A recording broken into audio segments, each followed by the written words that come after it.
Musa bin Abi Ghassan dengan Saifuddin Qutus rahimahullah. Musa bin Abi Ghassan itu nanti saya minta antum coba baca. Ini orang yang terzolimi oleh sejarah, bukan sejarah yang menzolimi, kita yang menzolimi, Pak. Ini orang besar, mujahid hebat, tapi kita nyaris tidak pernah mengenal namanya. Musa bin Abi Ghassan.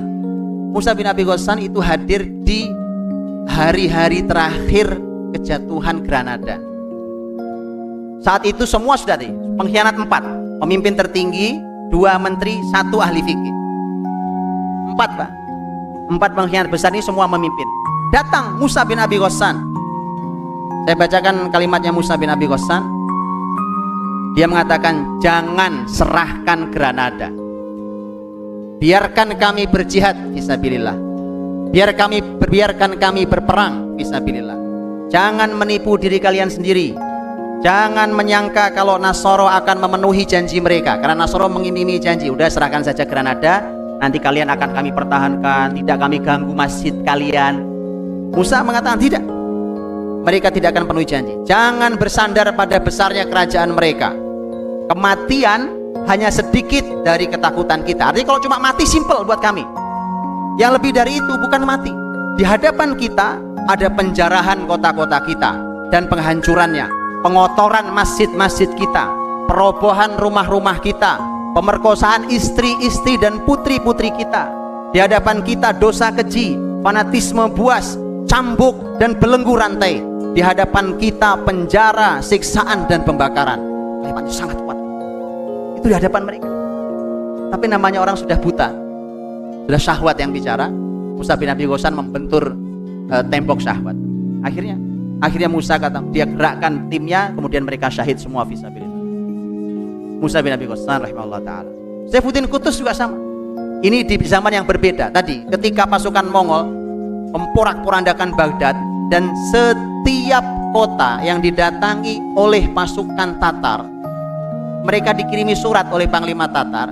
Asal surat dibaca oleh pemimpin daerah itu, langsung pemimpin daerah itu nyerah.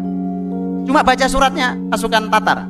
Memang saat itu Tatar itu dianggap sebagai masyarakat aneh yang tiba-tiba datang dengan kekuatan yang tak terkalahkan. Itu yang terjadi. Sehingga sampailah surat itu diterima juga oleh Saifuddin Qutus yang merupakan pemimpin besar Mesir. Maka Mesir layak berbangga, Pak. Saifuddin Qutus rahimahullah ta'ala. Beliau dapat surat. Begitu dapat surat, dia sampaikan di panglima-panglimanya. Ini saya dapat surat dari Mongol. Dia mengancam kita dan minta menyerahkan Syam, Palestina dan Mesir. Panglima-panglimanya malah mengatakan, udah nyerah saja.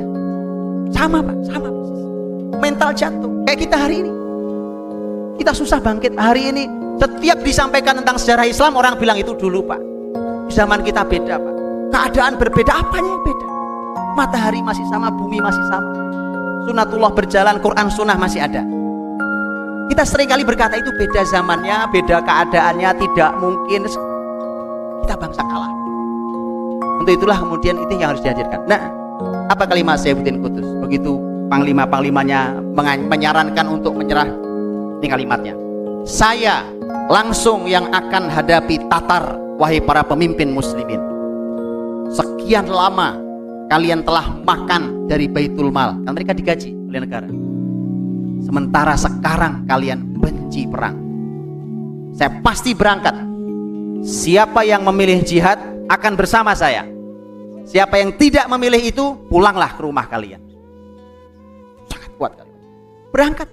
Saifuddin Qutus, panglimanya pun akhirnya berangkat. Pemimpin mereka berangkat. Berangkat, mereka masuk menghadang pasukan Tatar. Ketika mereka masuk ke Palestina, terjadilah perang besar yang kita kenal, Ain Jalut. Dan disitulah semua dunia Islam tahu bahwa Tatar bukan pasukan yang tidak bisa dikalahkan. Hanya perlu seorang Saifuddin Qutus rahimahullah.